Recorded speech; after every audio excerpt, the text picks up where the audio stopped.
విలువైన సంగతులు వింటున్నాం. మళ్ళీ ఒకసారి మన టైటిల్ జ్ఞాపకం చేసుకుందాం. క్రిస్మస్ అనేది ఎలా వచ్చింది, క్రిస్మస్ యొక్క హిస్టరీ ఏంటి, ట్రెడిషన్ ఏంటి, ఈ రెండు విషయాలు మనం కేంద్రీకరిస్తూ ఈ మూలాలు మనం వెతుకుతున్నాం. దాన్ని ఒక్కసారి నేను జ్ఞాపకం చేసి వాక్యంలోకి వెళ్తాను. ఈరోజు ఒక 10 నిమిషాలు అటు ఇటు అయినా ఏమనుకోకండి, కొంచెం జాగ్రత్త కొన్ని సంగతులు విందాం. గతించిన వారం 2 ఆర్గ్యుమెంట్స్ మనం చూసాం. అంటే క్రిస్మస్ అనేది అన్యుల నుంచి వచ్చింది అని ఒక ఆర్గ్యుమెంట్ ఉంది మన క్రైస్తవ పండితుల్లో నుంచే. ఎందుకు ఆర్గ్యుమెంట్ తీసుకొచ్చారంటే, అన్యులు 3 పండగలు చేస్తారు. అన్యులు అనగానే ఇండియన్స్ కాదు, గుర్తుపెట్టుకోండి. ఆ ఒక్క డెఫినేషన్ తీసుకోకండి. అన్యులు అనగానే నేను 2nd సెంచరీలో 3rd సెంచరీలో నిలబడి మాట్లాడుతున్న పదం అది. అక్కడ అన్యులు అనగానే దాని అర్థం ఏంటంటే రోమీల్ని, ముఖ్యంగా ఈ ప్యాగన్ తెగలు ఏవైతున్నావో ఈ అన్య తెగలు రోమీల్ని ఎక్కువ కేంద్రీకరించి ఈ కామెంట్ చేశారు. వాళ్ళు ఎందుకు కామెంట్ చేశారు? రోమీలు ముఖ్యంగా 3 పండగలు చేస్తారు. మనకు తెలుసు కదా 3 పండుగలు. 1 పంట పొలాలకు సంబంధించినది, 2 వాళ్ళ నెలలకు సంబంధించింది, 3 వారు సూర్య భగవానుడికి సంబంధించింది. ఈ 3 పండుగలు వాళ్ళు చేసినప్పుడు ఈ 3 పండుగల్లో కనబడుతున్న ఆ కల్చర్ లేదా ఆ నాగరికత లేదా మనకు ఉపయోగపడే టైటిల్కి ట్రెడిషన్స్ మన క్రిస్టియన్ క్రిస్మస్లో కూడా కనబడతాయి. అక్కడ డౌట్ వచ్చింది. ఏం కనబడతాయి? మొదటిగా ఏదైతే మనం చూస్తున్నామో క్రిస్మస్లో అట్రాక్షన్గా చేసే ఒక ఈవెంట్ ఉంది, మనకు తెలుసది ఈ కొవ్వొత్తులు వెలిగించడం. దాన్ని క్యారిల్ సర్వీస్ అంటారు అనుకుంటా. దాని గురించి మనం మాట్లాడుకున్నప్పుడు ఎక్కడిది దీని మూలాలు అన్నప్పుడు టక్కబని రోమీల యొక్క ఫెస్టివల్లో మనకు కనబడతాయి. అంటే మొదటి పండగ ఏదైతుందో సాటాన్ ఫెస్టివల్ అని ఏదైతే మాట్లాడుకున్నామో అందులో ఈ కొవ్వొత్తులు వెలిగించి ఆరాధన చేసి ఊరు వాడ తిరుగుతూ వాళ్ళ దేవుని గురించి ప్రకటన చేస్తారు. ఇప్పుడు సేమ్ అంటే క్రిస్టియానిటీలోనికి ఈ కొవ్వొత్తులు వెలిగించే విధానం రాకముందే ఒక పండగలు ఏదో జరుగుతుందంటే దీన్ని అడాప్ట్ చేసుకున్నారా, లేకపోతే ఆ ప్లేస్ని భర్తీ చేశారా, లేకపోతే ఏం జరిగింది? ఏదో సంథింగ్ ఏదో జరిగింది హిస్టరీలో. ఈ హిస్టరీని మనం జస్ట్ టచ్ చేసి వచ్చేసాం లాస్ట్ వీక్. ఇది ఈ 3 పండుగలు అయిన తర్వాత దీని యొక్క మూలాలు ఏంటని మనం వెతికితే ఈ 3 పండుగలకి ఒక్కొక్కటి ఉంది.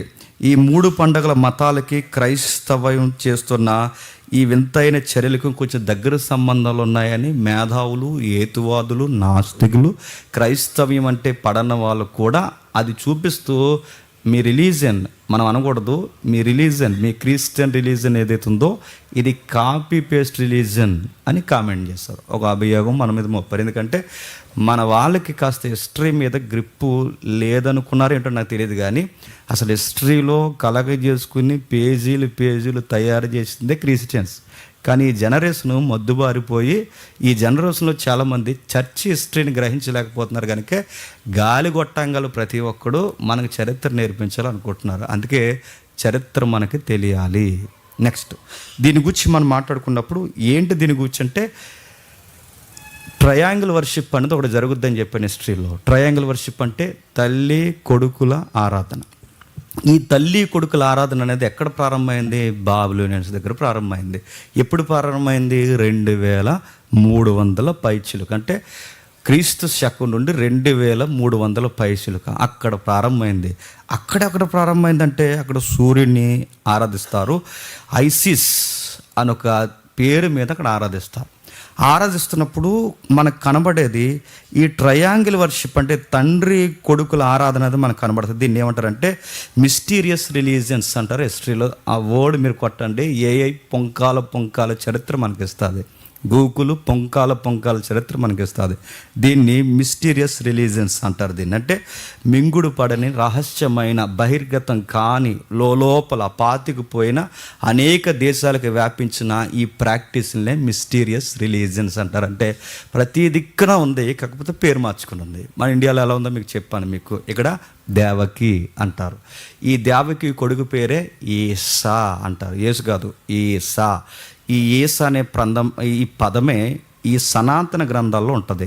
మనోళ్ళు ఏమనుకున్నారంటే ఈ యేసు అనే పదం చూసి అదిగో ఈ గ్రంథాల్లో కూడా మా యేసు ప్రభు కొరకు రాసేసారని మనోళ్ళు సంకలు గుద్దేసుకుని ఇంకేముంది ఈ గ్రంథాలు కూడా మన గ్రంథాలే అన్నారు. కొంతమంది ఉన్నారులేండి బ్యాచ్, వాళ్ళ గురించి వదిలేసేయండి. యేసా దేవకి అనే అర్థాలు వేరు.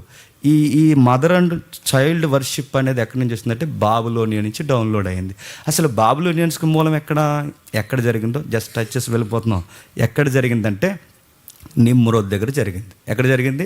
నిమ్రోద్ అనేవాడు హంటర్, మనకు తెలుసు. వాడు ఏటగాడు. బైబిల్ కూడా చెప్పింది దానికి వచ్చి, వాడు పరాక్రమశాలి. వాడు జంతువులను ఏట్లాడతాడు, మనుషుల్ని ఏట్లాడతాడు, పరిపాలకుడు, బలవంతుడు. భూమి మీద ఆ రోజు మోతుబరి ఉద్యమాలు మాదిరి వాడు జరిగిస్తున్నాడు. ఆయన గారికి ఒక తల్లి ఉంది. ఆ తల్లి పేరు సెమీరమిస్. కంగారు అవ్వకుండా, ఆయన గారి తల్లి పేరు సెమీరమిస్. మరి సెమీరమిస్ ఆయనకి ఏమైంది? భార్య అయింది. అంటే తల్లినే చేసుకున్నాడు అనమాట. ఈ తల్లిని చేసుకున్న వీడు తర్వాత ఏమైందో చరిత్ర కొంచెం చూచాయి, కొన్ని విషయాలు చెప్పింది. ఆ తర్వాత చచ్చిపోయాడు. వీడు చనిపోతే వీడి శరీరాన్ని కాల్చి బూడిద ఊరువాడ జల్లి, ఆ బూడిద ఊరువాడ జల్లిన తర్వాత మళ్ళీ తిరిగి వస్తాడని, రెజరెక్షన్ అంటే ఆ వర్డ్ అక్కడ లేదు కానీ మళ్ళీ పునరుత్పత్తి జరుగుద్ది అని ఒక పదం సొసైటీలోకి తీసుకొచ్చింది. ఆవిడ గారే ఆ గయ్యాల గంప సెమీరమిస్. ఈవిడ గారు తెచ్చింది విగ్రహారాధన అనే దానికి నాంది పలికిందే సెమీరమిస్. మీరు ప్లే చేస్తున్నావా? సెమీరమిస్ ఈవిడ గారు తెచ్చింది. ఆ తర్వాత ఏం చేసిందంటే, తర్వాత ఆమె గర్భం ధరించింది. ఎలా ధరించింది? కొంతమంది కామెంట్ ఏం చేశారంటే, నిమ్రోదు లేనప్పుడు గర్భం ఎలా వచ్చింది సంథింగ్ అన్నారు. లేదు నిమ్రోదు వెళ్ళిపోయే ముందు ఈవిడ గర్భవతిని వాళ్ళ రిలీజియన్ నమ్ముతున్న వాళ్ళు కొంతమంది అంటారు. ఏది ఏమైనా ఆ గర్భానికి అంత ఆథరైజ్డ్ ఎవిడెన్స్ అనేది లేదు. ఏదేమైనా కొడుకైతే పుట్టాడు. ఆ కొడుకు పేరు తమ్మూజ్. ఆ పదమే మనం యెహెజ్కేలు గ్రంథంలో చూస్తాం. ఆ పదమే రాను ఈ సెమీరమిస్, తమ్మూజ్ పదాలు హస్టారతు, కెమోసు, ఇలా రకరకాల ఐగుప్తులు, ఐసిస్ ఎలా అయితే పిలువబడతాడో, పార్చునా, ఈ పదాలన్నీ మనం చూస్తాం. జూపిటర్, ఈ పదాలన్నీ మనం చూస్తుంటాం. అంటే హిస్టరీలో చూస్తుంటాం, బైబిల్లో చూస్తుంటాం.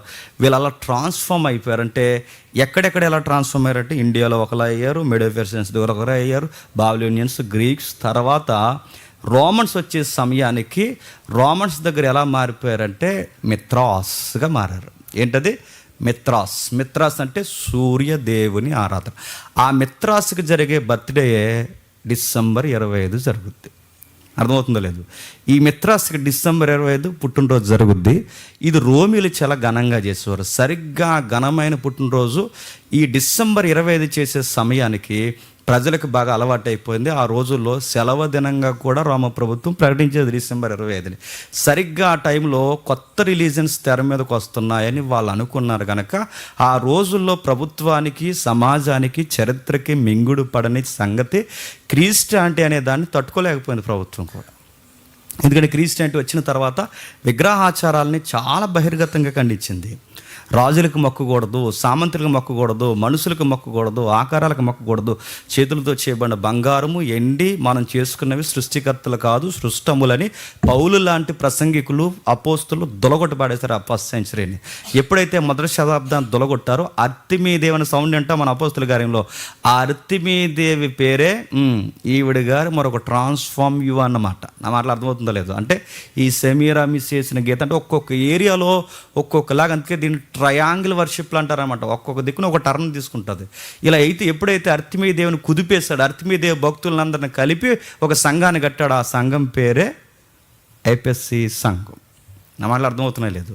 ఈ ఎఫెసీ సంఘం అనేది చాలా పేరు మోసిన సంఘం, పైగా అన్యుల నుంచి వచ్చిన సంఘం, కట్టబడిన సంఘం. అందుకే ఎఫెసీ ప్రాంతం అనేది పేరు మోసినది. పైగా ఈ అర్తిమీ దేవిని ఏమంటారంటే ఇంగ్లీష్లో డయానా అంటారు.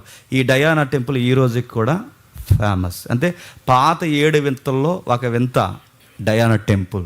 ఇలాంటివన్నీ క్రైస్తవులు కొలగొట్టేసరికి క్రైస్తవులను తట్టుకోలేక హతసాక్షులుగా మార్చేయాలనుకున్నారు. చక్రవర్తులు పగబెట్టారు, సైన్యాధిపతులు పగబెట్టారు, మతోన్మాదులు పగబెట్టారు. క్రీస్తు పేరు చెబితే స్త్రీలు పురుషులను చూడకుండా బయటికి లాగి చంపడానికి చూశారు. ఆ రోమ్ కొలీసియం అని పెద్దది ఉంటుంది, మీకు తెలుసో తెలీదో, సుమారు 50,000 మంది కూర్చొచ్చి ఫుట్బాల్ స్టేడియం మాదిరి ఉంటుంది. ఈ మాట నేను ఉపయోగించకూడదు కానీ ఉపయోగిస్తున్నాను, మీకు అర్థం అవ్వాలని. గ్లాడియేటర్స్ అంటారు. అక్కడ ఫైట్ జరుగుతుంది. మొన్నే గ్లాడియేటర్ 2 కూడా వచ్చింది.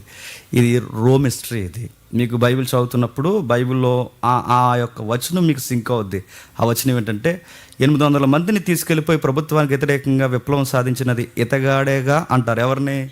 పౌలు గారిని. ఆ మాట మీకు అర్థమవుతలేదు. 800 మందిని తీసుకెళ్ళిపోయి ప్రభుత్వం మీదకి రోమ సైన్యం మీదకి ఒకడు లెగుస్తున్నాడు, ఇతగాడేగా అంటారు.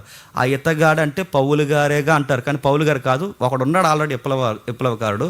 అతడే మనకి ఇప్పుడు మొన్న రిలీజ్ అయిందిగా మ్యాక్సిమస్, అదే గ్లాడియేటర్ 2, అందులో అదే ఆ ఫస్ట్ 1, 2 ఏదో హిస్టరీ ఉంటుందిలేండి. ఈ బెన్హర్ కానీ ఇవి హిస్టరీలు అండి. ఇవన్నీ వాళ్ళు హిస్టరీలు తీస్తున్నారని మన వాళ్ళు హిస్టరీలు తీశారు, మొత్తానికి బుస్సు మంది ఆ తర్వాత విషయం. అది ఏదేమైనా బైబిల్ చరిత్రను కాస్త బేస్ అయ్యి టచ్ అయ్యి వాళ్ళ డాక్యుమెంటరీలు ఉంటాయి. అది జరిగింది. ఇది అయిన తర్వాత ఆ రోమ్ కొలీసియంలో సుమారు 50,000 మంది కూర్చుంటారు. ఏం చేస్తారంటే అప్పటి వరకు గ్లాడియేటర్స్ని దించేవారు. గ్లాడియేటర్స్ అంటే ఓ సైన్యం మీదకి వెళ్ళి వాళ్ళని జయించిన తర్వాత అక్కడ సైన్యాధిపతులు కానీ రాజ్యంలో ప్రధానమైన వ్యక్తులు దొరికితే వాళ్ళని తీసుకొచ్చి ఈ కింద పడేసి వాళ్ళకి ఫైటింగ్ సీన్లు ఇప్పించి ఆ తర్వాత కొలీసియంలో వదులుతారనమాట. ఇలా స్టేడియం మీరు ఎలా అయితే కూర్చున్నా ఇలా సుమారు 50,000 మంది అలా పైన కూర్చుంటారు. మొత్తం 50,000 మంది. ఈ గ్రౌండ్ అలా స్నోప్ గ్రౌండ్, ఈ గ్రౌండ్ అనేది సదునైన గ్రౌండ్ ఒకటి ఉంటుంది, సేమ్ ఫుట్బాల్ స్టేడియం లాగా ఉంటుంది. ఈ మధ్యలో ఏం చేస్తారంటే గ్లాడియేటర్ నిద్ర ఎవడు కొట్టుకుంటే వాడు గెలిచినోడికి కొంచెం స్వేచ్ఛ ఇస్తారనమాట. ఇలా ఎంత గెలిస్తే అంత స్వేచ్ఛ ఇస్తారు. ఈ స్వేచ్ఛ కొరకు ఈ గ్లాడియేటర్స్ అంటే ఈ బానిసలు ఫైట్ చేస్తుంటారు. చాలా కాలం జరిగేది, ఒకరినొకరు చంపుకుంటుంటే 50,000 మంది స్టేడియంస్ ఎవరైతే ఉన్నారో రోమ చక్రవర్తులు వాళ్ళందరూ కూర్చొని ఎంజాయ్ చేసేవారు. రాను ఏమైందంటే గ్లాడియేటర్స్ అంటే ఈ ఫైటర్స్ని ఆపేసి ఈ గ్రౌండ్లోకి ఎవరిని దించారంటే క్రిస్టియన్స్ని దించేశారు. ఎందుకు దించారు? ఈ క్రిస్టియన్స్ వల్ల ప్రభుత్వాలకి మన మతాలకి ఇబ్బంది కలిగేలా ఉందని వీళ్ళు ఏం చేశారంటే కావాలని క్రైస్తవ గర్భిణీ స్త్రీలను కూడా ఆ గ్రౌండ్లోకి దించి ఫైట్కి ఎవరిని వదిలేరనుకున్నారు? సింహాలని, ఎలుగుబంట్లని ఇలా వదిలేసి ఆ స్త్రీలను తినేస్తుంటే ఈ పైనుండి వీళ్ళందరూ ఎంజాయ్ చేసేవారు అన్నమాట. అదిగా చూపిస్తున్నారు చూసారా, ఆ క్రైస్తవ స్త్రీల్ని తోళ్ళు అంటే పచ్చి తోలుల్లో వేసేసి, ఈ పచ్చి తోళ్ళు అంటే చూసారు జంతువు తోళ్ళు, ఈ చర్మాలు వసిలి ఈ తోల్లో మనిషి బతుకుండగానే, క్రైస్తవ విశ్వాసి బతుకుండగానే ఆ తోల్లో కలిపేసి కుట్టేసి ఆ తోలుతో ఇలా బంతులా తయారు చేసిన తర్వాత అందరూ వదిలేసేవారు. ఈ ఎండకి ఎండితే తోలుకుండే గుణం ఏంటండి? అది టైట్ అవుతుంది. ఎప్పుడైతే ఇది టైట్ అవుతుంది, టైట్ అయినప్పుడు బంతి మాదిరి లోపల నొక్కుతున్నప్పుడు ఊపిరాడదు ఆ మనిషికి. ఆ ఊపిరాని టైంలో ఆ బంతిలాగా గ్రౌండ్లోకి వదిలేస్తే సరిగ్గా అదే టైంలో సింహాలను వదిలేసేవారు. సింహాలు ఏదో కొత్త జంతువు అనుకుని అలా వచ్చి వాటిని పంజాతో కొడుతున్నప్పుడు లోపల నుంచి రక్తం చిమ్ముతుంటే రెచ్చిపోయి పీక్కుని తినేసి ఆ తోలుతో సహా. మైనానికి కట్టి అంటించేశారు. అదిగో మైనానికి కట్టి రకరకాల ఎంత హింస పెట్టారు. ఆ స్టేడియంలో ఉన్న వాళ్ళందరూ చాలా ఎంజాయ్ చేశారు. ఇలా సుమారు 3 శతాబ్దాలు నడిచింది ఓస కోత క్రైస్తవం మీద. 3 శతాబ్దాలు అంటే 300 సంవత్సరాలు కోత. ఇంకా వదే మామూలుగా జరగలేదు. రక్తం వేర్లై పారింది. ఎక్కడ చూసినా ఎవర్రా చచ్చిపోయారు? క్రైస్తవులు. ఎవర్రా స్త్రీలు? క్రైస్తవులు. ఎవర్రా పిల్లలు? క్రైస్తవులు. ఏ చక్రవర్తి వచ్చినా క్రైస్తవం మీద పగబెట్టాడు. 300 సంవత్సరాలు దులుమడేశారు క్రిస్టియానిటీని. అందుకే హతసాక్షుల సంఖ్య పెరిగిపోయింది. మొట్టమొదటి హతసాక్షి ఎవరంటే బైబిల్ ప్రకారము ప్రభు అయిన యేసుక్రీస్తు వారు, రెండవ హతసాక్షి స్తెఫను, మూడవ హతసాక్షి అపోస్తుడైన యాకోబు. ఇలా ప్యాటర్న్ స్టార్ట్ అయిపోయిందనమాట. ఇలా స్టార్ట్ అయిన తర్వాత ఈ వధ జరుగుతున్నప్పుడే ఎబ్రీ పత్రికలు కూడా రాయబడ్డాయి. అందుకే ఎబ్రీ పత్రికలు రాస్తున్నప్పుడు చూసారా, కొండల్లోనూ గృహాల్లోనూ రంపాలతోనూ రాళ్లతోనూ వధకు గురిపడి స్త్రీలను తమ పురుషులను కోల్పోయారు. ఈ చరిత్ర ఇంక్లూడ్ చేస్తూ గతం జ్ఞాపకం చేస్తుంటే పాత నిబంధన చరిత్ర, ఈ చరిత్ర కలిపి ఆ పత్రిక రాసుకొచ్చారు. ఇలా చరిత్ర నడుస్తున్న 300 సంవత్సరాలు ఎంత ఏడిపించాలో అంత ఏడిపించారు. కానీ గమ్మత్తు ఏంటంటే, ఆశ్చర్యం ఏంటంటే, మనకు సిగ్గు ఏంటంటే, ఎంత చంపేస్తున్నా యేసుని ఎరగమని మాత్రం అనలేదు. మనం ఆధార్ కార్డుకు బెదిరిపోతాం. మనం ఆఫీసులో క్రిస్టియన్స్ అని చెప్పుకోవడానికి కంగారు అయిపోతాం. మన ఎంప్లాయీ లైఫ్కి ఏమన్నా డోకా కానీ కలిగిపోద్దేమని ఎంత ఇబ్బందులు పడిపోతాం. మన క్రిస్టియన్ చెప్పుకోవడానికి సంతల్లో సమాజంలో చెప్పుకోవడానికి మనకి ఎంత సిగ్గో. చక్రవర్తి ఇలా నిలబడి నీ కొడుకుని చంపేస్తున్నావు, తర్వాత మీ ఆయన్ని చంపేస్తాం, నువ్వు యేసుకు చేయకూడతావా చక్రవర్తికి చేయకూడతావా అంటే ఆవిడ ఇలా కన్నీళ్ళు దుడుచుకుని ఆ క్రైస్తవ స్త్రీలు, మా కొడుకుని చంపేశారు, మా ఆయన్ని చంపేశారు, అయ్యా మీకు విషయం చెప్పాలి, నా పీకి మీద కత్తెట్టి నన్ను చంపేసినా కానీ నేను యేసుకే చేయకూడతాను కానీ మీకు కొట్టననేవారు వాళ్ళు. ఇలాంటి చరిత్రలు, క్రైస్తవ చరిత్రలు నమోదు చేయబడ్డాయి సుమారు 300 సంవత్సరాలు. ఎప్పుడైతే 300 సంవత్సరాలు ఈ చరిత్రలు నమోదు చేయబడ్డాయో అప్పటి వరకు ఎంత వధ జరిగిందో సడన్గా ఒక రోమా చక్రవర్తి రాజు మారిపోయాడు. ఆ రోమా చక్రవర్తి రాజు ఎవరో కాదు, కాన్స్టాంటినోపుల్. ఈయన మారిపోయేసరికి క్రిస్టియానిటీకి క్లాసిక్ లుక్ వచ్చిందనమాట. అంటే క్రిస్టియానిటీని గౌరవించడం ప్రారంభించాడు. ఎందుకు? ఇప్పటివరకు వీళ్ళకి దేవాలయాలు లేవు. ఈయన రాజే క్రిస్టియన్ అయిపోతే ఇక ఈ క్రిస్టియన్స్ మీద ఎవరైనా తిరగబడితే ఊరుకుంటాడా? భయపడ్డారు. అందుకే ఏం చేశాడంటే, మరి అబ్బాయి మీకు స్థలాలు ఇస్తాను, చర్చలు కట్టుకోండి అన్నాడు. అబ్బాయి ఎప్పటివరకు నేను క్రిస్టియన్ అయిపోయాను కనుక ఏవైతే అన్య గుడులు ఉన్నాయో ఈ గుడుల్లో ఉన్నవన్నీ మీరు తీసేసి ఆ గుడుల్నే మీరు చర్చలు చేసేసుకోండి అన్నారు.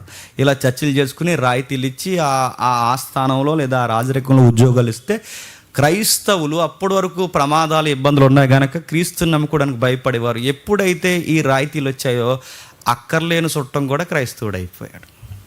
ప్రతి ఒక్కడు క్రైస్తవుడు అయిపోయాడు. అందరూ క్రిస్టియన్స్ అయిపోయారు. ఎప్పుడైతే పూర్తి నమ్మకాలు, పూర్తి విశ్వాసం, సరైన భక్తి లేకుండా క్రిస్టియానిటీలోకి 3వ శతాబ్దం తర్వాత అనేక క్రైస్తవులు క్రైస్తవ్యంలోకి వచ్చారో, వాళ్ళ పూర్తి భక్తి లేని వాళ్ళు క్రిస్టియానిటీలోకి సంఘంలోకి వచ్చేసరికి సంఘంలోనికి అన్య ఆచారాలు వచ్చేసాయి. నా మాటలు అర్థమవుతూనే లేదు. ఇక్కడ వరకు చూసాం. లాస్ట్ వీక్ గుర్తుందా? గుర్తులేదు చెప్పండి, మళ్ళీ మొదలెడతాను. గుర్తుందా లేదు? గుర్తుందిగా? ఇక్కడ వరకు చూస్తాం. ఇక్కడ వరకు చూసిన తర్వాత ఆ 3వ శతాబ్దం తర్వాత రాజు వచ్చిన తర్వాత ఎప్పటి వరకు వీళ్ళకి ఏమున్నాయి? క్రైస్తవులకి హతసాక్ష్యాలు, రక్తం చిందించడం, పిల్లలు చనిపోవడం, భర్తలు చనిపోవడం, భార్యలు చనిపోవడం. ఎవరైతే మాంగ్స్ ఉన్నారో క్రిస్టియన్ మాంగ్స్, అప్పట్లో క్యాథలిక్కే చర్చుకుంటే పేరు ఏంటంటే క్యాథలిక్ వేరు, రోమన్ క్యాథలిక్ వేరు. ఈ పేరు ఉండేది. సంఘానికి మాంకులు ఉంటే వాళ్ళని కూడా చంపేయడం. ఇలా చంపేస్తుంటే అప్పటి వరకు వీళ్ళకి పండుగలు పబ్బాలు లేవు. రాజు ఎప్పుడైతే వచ్చాడో, రాజు వచ్చిన తర్వాత ఈ రాజుగారు వచ్చిన వెంటనే క్రైస్తవ్యానికి స్వతంత్రం వచ్చింది కనుక కొత్తగా ఏమొచ్చినాయి? పండగలు వచ్చినాయి. అంటే సుఖం ఎరిగితే పండగలు గుర్తొస్తాయి మనకి. ఆ పండగలు అప్పటి వరకు వాళ్ళు ఏం కోరుకునేవారంటే క్రీస్తు కొరకు హతసాక్షిగా ఉండాలని కోరుకునేవారు. ఇప్పుడు కొత్తగా పండుగలు వచ్చాయి. ఏం పండుగలు వచ్చాయి? యేసయ్య పుట్టిన జ్ఞాపకం చేసుకోవాలి, యేసయ్య మరణాన్ని జ్ఞాపకం చేసుకోవాలి, యేసయ్య పునరుద్ధానాన్ని జ్ఞాపకం చేసుకోవాలి. Christmas, Easter, resurrection. ఈ మూడు, Christmas, good Friday, Easter and resurrection, ఈ 3 జ్ఞాపకం చేసుకోవాలని తీసుకొచ్చారు. ఎలా జ్ఞాపకం చేసుకుంటారు అబ్బాయి అంటే, డిసెంబర్ 25ని పుట్టుకని జ్ఞాపకం చేసుకున్నాను అనగానే పెళ్ళి మనకు కొంతమంది తెర మీదకి వచ్చారు. ఎస్ నోర్మియా డిసెంబర్ 25 ఎలా జ్ఞాపకం చేసుకుంటారా అని అడిగారు. అలా అడిగిన వారిలో మనకు తెలిసిన వ్యక్తులు మనకుంటారు. అలా అడిగిన వ్యక్తుల్లో ఎవరంటే ప్రధానమైన వ్యక్తులు, ఆయన పేరు కూడా లాస్ట్ వీక్ మనం చూసాం. అడిగిన వ్యక్తులు దులిమాడేశారు. ఏమన్నారంటే, పాలిగన్ అని ఒక పాస్టర్ లేదా పాలిగన్ అని ఒక సంఘ పెద్ద ఏమన్నాడంటే, తప్పు మనకు పుట్టినరోజులు ఏంటి అని అడిగాడు. మనం ఎందుకు చేసుకోకూడదు పుట్టినరోజులు అంటే, ఈ పెద్దలు ఖండించారు. మనం ఎందుకు పుట్టినరోజులు చేసుకోకూడదంటే, చరిత్రలో పుట్టినరోజులు చేసుకున్నది ఎవరు? బైబిల్లో ఉంది. ఫరో చేసుకున్నాడు. అహస్వరస్, ఎస్తేరు గారు వాళ్ళ ఆయన చేసుకున్నాడు. తర్వాత ఎవరు చేసుకున్నాడు? ఏ రోజు చేసుకున్నాడు. వీళ్ళ కథ పుట్టినరోజులు చేసుకునేది, అన్యుల కథ పుట్టినరోజులు చేసుకునేది, మనం పుట్టినరోజులు చేసుకోవడం ఏంటని పాలిగన్ అనే పెద్ద ఆయన తెగించాడు. దీని మీద గట్టిగా అడిగాడు. వీటి గురించి మాట్లాడడానికి వీలు లేదు అని ఎప్పుడైతే మాట్లాడాడో, అంతకుముందు 350 అంటే ఈ 300లో రాజు మారాడు. 313లో 350కి వచ్చేసరికి పోప్ జూలియస్ I డిసెంబర్ 25 ఎంత అన్యుల ఆచారం అని మీరు చెప్పడానికి వీలు లేదు. ఎందుకంటే ఆ 25ని ఎవడో పుడితే ఎవడో పండగ చేసుకుంటే అది మన దేవుడు పండగ కాకుండా పోద్దా? అంటే ఒకే టైమింగ్లో అవుతే అది ఒకే టైమింగ్లో మనం చేసుకోకూడదా? తప్పు అని పోపే ప్రకటించాడు జూలియస్ I. ఎప్పుడైతే ఈయన ప్రకటించాడో దీని మీద తర్జన భర్జనాలు జరిగాయి. అందుకే వాళ్ళు చాలా గొడవ చేసిన తర్వాత కొంతమంది ఏమన్నారంటే, క్రిస్టియన్స్ అంటే మనం డెత్ని హైలైట్ చేయాలి, అంటే ఆయన మరణాన్ని హైలైట్ చేయాలి తప్ప ఆయన జననాన్ని హైలైట్ చేయడం ఏంటి? ఆయన పుట్టుకుని ఆయన బర్త్డే హైలైట్ చేయడం ఏంటి? డెత్డే మనకు ప్రాముఖ్యం తప్ప బర్త్డే ప్రాముఖ్యం కాదన్నారు కొంతమంది. కాదు, క్రీస్తుని జ్ఞాపకం చేసుకోవడం అంటే పుట్టుక, జీవనము, మరణము, పునరుద్ధానం, ఇదంతా జ్ఞాపకం చేసుకోవడమేగా క్రీస్తు అంటే. ఏదో ఒకటి జ్ఞాపకం చేసుకుంటానంటే క్రీస్తు పుట్టుక ఎందుకు, జీవనం ఎందుకు, ఇవన్నీ ఎందుకని కొంతమంది అడిగారు. ఇలా చరిత్రలో ఆర్గ్యుమెంట్లు జరిగాయి. మళ్ళీ మర్చిపోవద్దు అధ్యక్ష, మాకు విషయం చెప్తున్నాను మీకు, మళ్ళీ మర్చిపోకండి. అసలు క్రిస్మస్ అంటే ఏంటని మొదలెట్టాం. గుర్తుంది కదా? మొదలు గుర్తు లేకపోతే ఎండింగ్ ఎలా కావాలో మనకు అర్థమవుతుంది. గుర్తుపెట్టుకోండి. మొదలు గుర్తుందిగా. క్రిస్మస్ అంటే ఏంటి, హిస్టరీలో ఏం జరిగింది, సంఘ చరిత్రలో ఏం జరిగింది, ఎందుకు కొంతమంది అవాయిడ్ చేస్తారు, ఎందుకు కొంతమంది చేసుకోరు, ఎందుకు కొంతమంది చేసుకుంటున్నారు, ఏంటి గజిబిజి వాతావరణం ఏంటి. అప్పుడప్పుడు సరిగ్గా క్రిస్మస్ టైంలో, ఈస్టర్ టైంలో ఎవడో టీవీ 9లోనో ఎక్కడో న్యూస్ మీడియాలోనో నేషనల్ మీడియాలోనో కూర్చుని మన క్రిస్టియన్స్కి చరిత్ర నేర్పిస్తూ ఇదిగో ఇది అని ఆడెవడో మనకి చెప్పడం ఏంటి, మన చరిత్ర మనకు తెలియకపోవడం ఏంటి. ఇది తెలియాలి కదా మనకి. మన కనీసం హిస్టరీలో మనకు అవుట్లైన్స్ కూడా తెలియకపోతే ఆడెవడో మనకు కూర్చుంటే ఆడెవడో మనకు లింక్ పెడితే ఇదిగోరా మీ గురించే చెప్తున్నారంటే అవునా అని అనడం, మన దేవుడి మీద మనకు డౌట్ రావడం ఏంటి? అందుకే వీటిని కూర్చున్న అవగాహన మనకు తెలియాలి. అందుకే అన్ని చర్చిల వల్లే మన చర్చ్ వచ్చామమ్మా వెళ్ళిపోయామమ్మా అనే చర్చ్ కాదు మనది. వచ్చాము, నేర్చుకుంటాము, నేర్చుకున్నది బయటికి వెళ్ళి చెప్పండి స్ట్రాంగ్గా ప్రకటిస్తాం. అది మన చర్చ్. ఓకే, ఎప్పుడైతే జరిగిందో డెత్ డే ప్రాముఖ్యం తప్ప బర్త్డే మంది కాదని వీళ్ళకి ఎప్పుడైతే అర్థమైందో తర్వాత 2 ఆర్గ్యుమెంట్లు వచ్చాయి. ఇది అన్యుల ఆచారం అని ఒక ఆర్గ్యుమెంట్. కాదు ఇది అన్యుల ఆచారం కాదు, అన్యుల ఆచారము మన టైం ఒకేటే అయిపోవడం వల్ల మీరు పొరపాటు పడుతున్నారని 2 ఆర్గ్యుమెంట్. రెండు వాదనలు బలంగా ఉన్నాయని లాస్ట్ వీక్ చూసాం.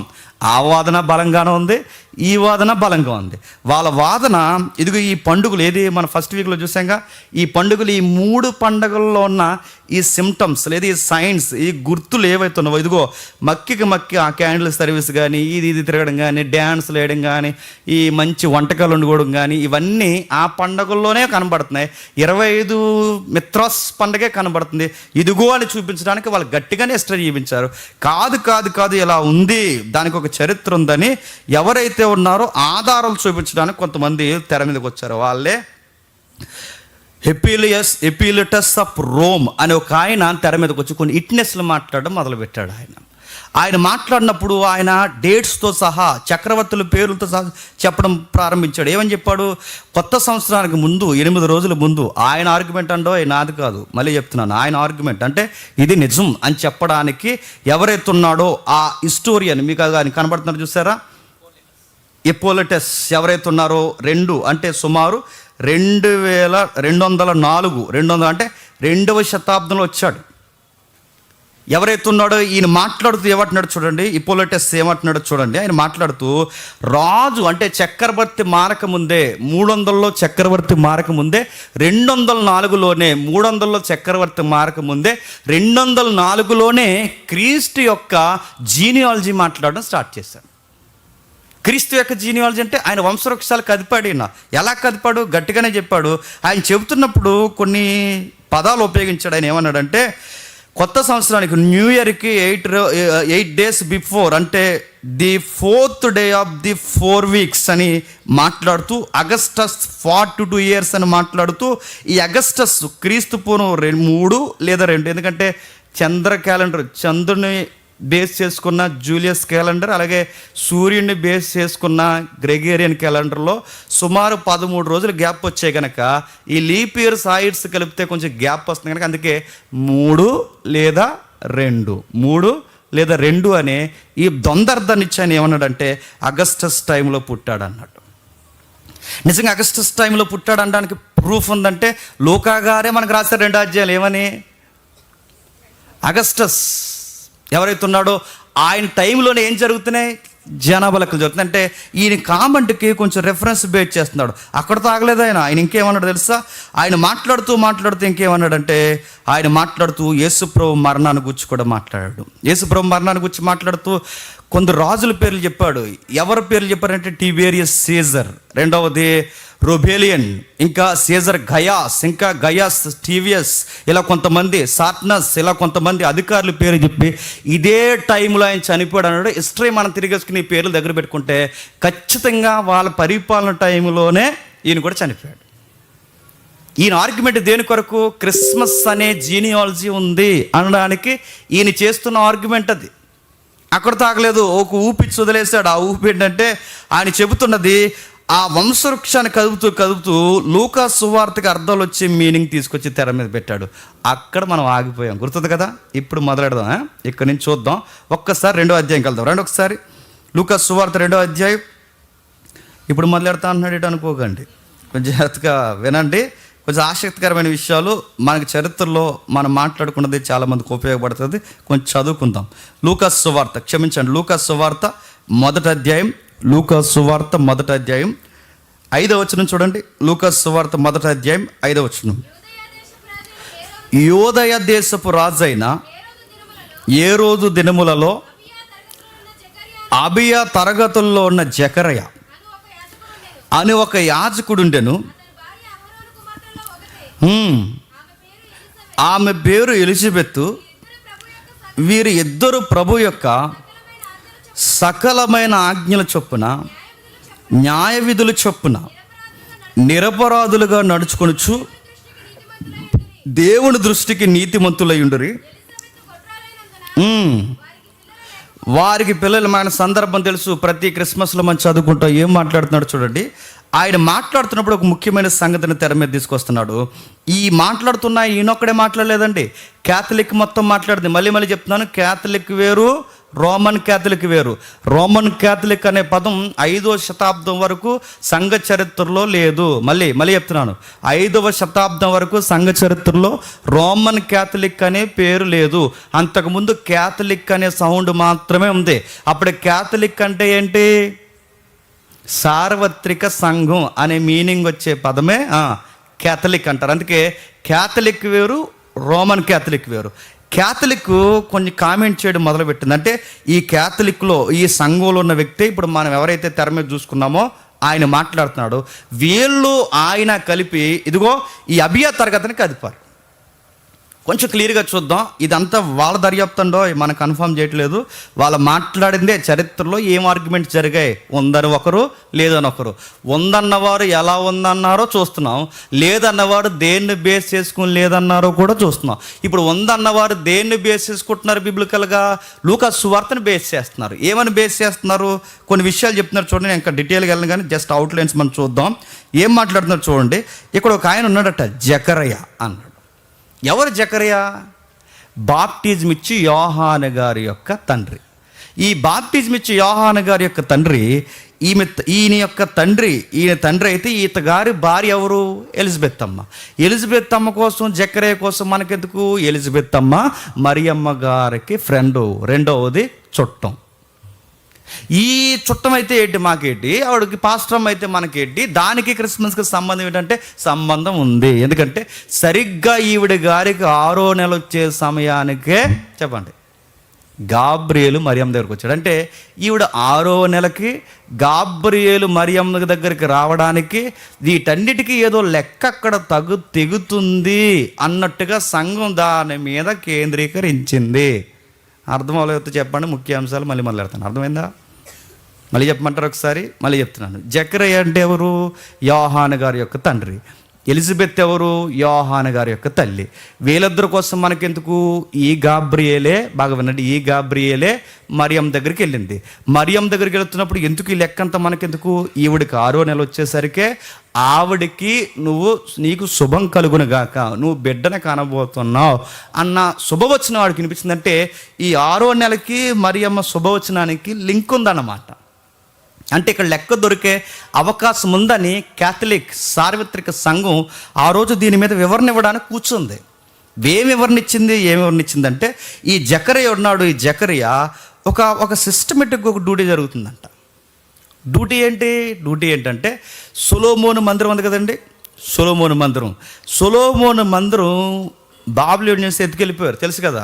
సొలొమోను మందిరం బాబిలోనియన్స్ ఎత్తుకెళ్ళిపోయిన తర్వాత మిగిలిపోయిన కట్టడాలని, గోడల్ని నెహెమ్యా, ఎజ్రా, అయ్యాంలో మళ్ళీ దాన్ని పునర్నిర్మాణం చేశారు, తెలుసు కదా. ఈ పునర్నిర్మాణం చేసిన తర్వాత మళ్ళీ దేవాలయంలో హిజ్కియా లాంటి వారు, ఓసియా లాంటి వారు ఎవరైతే ఉన్నారో రాజులు వచ్చిన తర్వాత మళ్ళీ సొలొమోను మందిరాన్ని మొత్తావు చేశారు, చక్కగా నిలబెట్టారు. నెహెమ్యా అయ్యాం తర్వాత మందిరంలో కార్యక్రమాలు జరుగుతున్నాయి. సొలొమోను మందిరంలో అంటే పాత వైభవం లేకపోయినా ఉన్న దాంట్లో దాన్ని సరిగ్గా జరిగేస్తున్నారు. పైగా దీని నిర్మాణాలు గట్టిగానే జరుగుతున్నాయి. అప్పటికే దీనికి మరమ్మతుల కార్యక్రమం కూడా ఎక్కువైంది. 46 సంవత్సరాల నుంచి దీన్ని చాలా శృంగారంగా దిద్దుతున్నారు. దీన్నే శృంగారు దేవాలయం అంటారు చూసారా, దీన్నే సొలొమోను పునాదుల మీద చాలా శృంగారంగా దిద్దిస్తున్నాడు. ఎవడో దీన్ని ఇంత మళ్ళీ రీకన్స్ట్రక్షన్ ప్రారంభించిందంటే ఆ పెద్ద ఏరోదు ఉన్నాడుగా, ఆ పెద్ద ఏరోదు పిల్లల్ని చంపేసినాడు. ఆ పెద్ద ఏరోదే మళ్ళీ రీకన్స్ట్రక్షన్ స్టార్ట్ చేసాడు. ఎందుకు? దేవుడి మీద ప్రేమ ఉండి కాదు, దేవుడి మీద ప్రేమ ఉండో, యూదుల మతం మీద ప్రేమ ఉండే కాదు. ఎందుకంటే ఎప్పుడైనా గుర్తుపెట్టుకోండి, మత సంబంధమైన కట్టడాలు కడితే ఓట్లు బాగా పడతాయి, జనాల మన్నన బాగుంటుంది. అందుకే పెద్ద ఏరోదు గడు చాలా సన్నాసిగాడు. నేను కావాలని చెప్తున్నాను. వాడు పనికి మన్నోడు. పిల్లలని జాలి ఉండదు, భార్య అని జాలి ఉండదు, కొడుకులని కూడా జాలి లేదు, అధికారం కొరకు అందరినీ చంపేసినాడు. అలా తోడు ఇంతమంది కూర్చొని ప్రార్థన మాట్లాడి మందిరం కట్టేస్తున్నాడు అంటే ఆడికి ప్రేమ ఉండా? కాదు. ప్రజల మన్ననుంటే స్థానికంగా గవర్నర్ పదవి అలా ఉంటుందని, మత గొడవలు మత విశ్వాసాలు పెట్టరేయకుండా ఉంటే వీడి పదవి ఇంకా కంటిన్యూ చేసేలాగా కేంద్ర ప్రభుత్వం అంటే రోమ ప్రభుత్వం పైన నిర్ణయం తీసుకుంటుందని 46 సంవత్సరాల వాళ్ళ మన్నన పొందడానికి దేవాలయాన్ని కట్టిస్తున్నారు. ఈ దేవాలయాన్నే ప్రభు పెద్ద అయిన తర్వాత శిష్యులు చూపిస్తారే, ప్రభువా ఆ దేవాలయం చూడు ఎంత అందంగా ఉందంటే రాతి మీద రాయి నిలబడకుండా ఉంటుంది అంటాడు కదా, అదే. ఇవన్నీ ఒకటేనండి దేవాలయం. అయితే అప్పుడు ప్రభు పుట్టలేదు. ఈ పుట్టకపోయేసరికి ముందు ఒక విషయం జరుగుతుంది. జకరయ్య దగ్గరికి గాబ్రియల్ వచ్చాడు. అర్థమవుతుందా? సూత్రం మర్చిపోగానే అర్థమైపోయినా అర్థమైనట్టేటండి మొక్కలు 9 అయిపోయింది. ఒక రైట్. ఏవైతే మనం మాట్లాడుకుంటున్నాం, జకరియా గారికి ఒక క్రమం ఉంది. ఎక్కడ క్రమం ఇది? మోసే దగ్గర నుంచి ఒక క్రమం నడిచింది. ఉదయ సాయంకాలం వేళ దీపం ఆరకూడదు అన్నాడు. ఏవైతే దీపస్తంభం ఉందో ఎలుగుతూ ఉండాలి. దీనికి వంతుల వారీగా డ్యూటీ చేయాలి. ఎవరు డ్యూటీ చేయాలి? ఎవడు పడతాడు వచ్చి డ్యూటీ చేయకూడదు. ఎవరు చేయాలంటే అహరోను కుటుంబీకులు మాత్రమే చేయాలి. ఎవరు చేయాలి? అహరోను కుటుంబీకులు మాత్రమే చేయాలి. ఉదయ సాయంకాలం వేళ వాళ్ళు ఉద్యోగాలు చేయాలి. రాను తర్వాత ఏమిటంటే ఇవి పీలగా మారిపోయాయి. ఉద్యోగాలు బాధ్యతలు మంట కలిసిపోయాయి. రాజుల పరిపాలనలో వీళ్ళ సిరియా దేవతను ఆ దేవతను తెచ్చి మొత్తం మీద దేవాలయాన్ని పాడు చేశారు. ఆ తర్వాత అంతకుముందే ఈ సిరియా దేవతలు ఈ రాజులు పాడు చేయకముందే మళ్ళీ ఒక క్రమం చాలా చాలా నేషనల్ వేదిక ఒక స్టాంప్ వేసి ఈ క్రమం ఖచ్చితంగా పాటించాలని ఒక రాజు తెర మీదకి వచ్చాడు. ఆయన ఇశ్రాయేలు 2వ రాజు. ఎవరు చెప్పండి? ఇశ్రాయేలు 2వ రాజు దావీదు కాదు. ఈయన స్టాంప్ వేసాడు. ఏమన్నాడంటే ఈ క్రమాన్ని పాటించాలి, ఈ క్రమాన్ని ఖచ్చితంగా పాటించాలని సుమారు 24 తెగలు నియమించాడు. ఎన్ని? 24 టీమ్స్. ఇంకా మీకు అర్థం కావాలంటే 24 తరగతులు నియమించాడు. తరగతులు అంటే డ్యూటీ దిగి డ్యూటీ ఎక్కుతారే, షిఫ్ట్ డ్యూటీలు. డ్యూటీ దిగి డ్యూటీ ఎక్కుతారుగా, అంటే ఒక్కొక్క తరగతి అనమాట. ఇదొక సెషన్, అదొక సెక్షన్, అదొక సెక్షన్ అనమాట. ఇలాగా సుమారు 24 తెగలు, 24 తరగతులు ఉన్నాయి. ఈ 24 తెగల్లో 8వ తెగకు సంబంధించిన వాడే 8వ తెగకు సంబంధించిన వాడే అబియా. ఎవరు? అబియా. ఈ అబియా గారి వంశానికి సంబంధించిన వాడే జకర్యా. మళ్ళీ చెప్తున్నాను, దేవాలయంలో డ్యూటీ చేయాలి. ఏం డ్యూటీ చేయాలి? దీపవృక్షం మారిపోకూడదు, మందసాన్ని కాపాడాలి, దేవాలయాన్ని ఇలానే అనుకోండి. ఇది అనుకోండి, ఈ దేవాలయాన్ని అంటు పెట్టుకుని ఎప్పుడూ ఒక టీం అలా పనిచేస్తూ ఉండాలి. ఒక టీం అలా కొన్ని నెలలు పనిచేయాలి. ఆ నెలలు అయిపోయిన తర్వాత మళ్ళీ ఇంకొక నెల రావాలి. ఇలా నెల ఒక టీం అలా ఉండిపోవాలి దేవాలయంలో. వాళ్ళనే లేవీలు అంటారు, వాళ్ళనే యాజకులు అంటారు. ఆ టీం అలా పనిచేస్తున్నప్పుడు, ఈ టీం అలా పనిచేస్తుంటే వీళ్ళకి తరగతుల వారీగా డ్యూటీలు మారుతుంటాయి. సుమారు 1వ తరగతి, 2వ తరగతి, ఈ తరగతులు కాదు. తరగతి అంటే అదొక సెక్షన్ డ్యూటీ. ఫస్ట్ సెషన్, 2వ session, 3rd session, 4th session ఇలా మారుతుంటుంది. అలాగా 8వ తరగతి వచ్చింది. తరగతి అనగానే వీళ్ళది ఒక టీం అన్నమాట. ఈ 8వ టీం వచ్చినప్పుడు ఆ 8వ టీంకి ఒక పేరు ఉంది. ఒక్కొక్క తరగతి ఒక పేరు ఉంటుంది. ఇది అబియా తరగతి అంటారు. ఏ తరగతి? అబియా తరగతి. ఎక్కడుంది సార్ ఇదంతా అంటే ఒక లుక్ వేసి వద్దాం రండి ఒకసారి. మొదటి దినవృత్తాంతాల గ్రంథం మర్చిపోవద్దు. కొంచెం ఒక 10 నిమిషాలు ఎక్కువైనా ఓపికగా విందాం. మొదటి దినవృత్తాంతాల గ్రంథం 24వ అధ్యాయం మొదటి వచనం. మొదటి దినవృత్తాంతాల గ్రంథం 24వ అధ్యాయం మొదటి వచనం. ఈ బండగా గుర్తుపెట్టుకుని మళ్ళీ చెప్తున్నాను. ఈ క్రిస్మస్ హిస్టరీని మీరు బండ గుర్తుపెట్టుకుంటే రేపొద్దున్న ఎవడు ఏ మూల నుంచి మన విశ్వాసాన్ని ఎద్దేవ చేయడానికి ఎవడు మన ప్రశ్నించినా ఈ చరిత్రను ఏళ్ళ మీద మాట్లాడవచ్చు. బండ గుర్తుపెట్టుకోండి. Okay, right. అహరోను సంతతి వారికి కలిగిన వంతులేవనగా షిఫ్ట్ డ్యూటీలు ఏవనగా, దీన్నే షిఫ్ట్ డ్యూటీలు ఏవనగా, అహరోను కుమారులు నాదాబు, అబీహు, ఎలియాజరు, ఈథమారు, నాదాబు, అబిహాహును సంతతి లేకుండా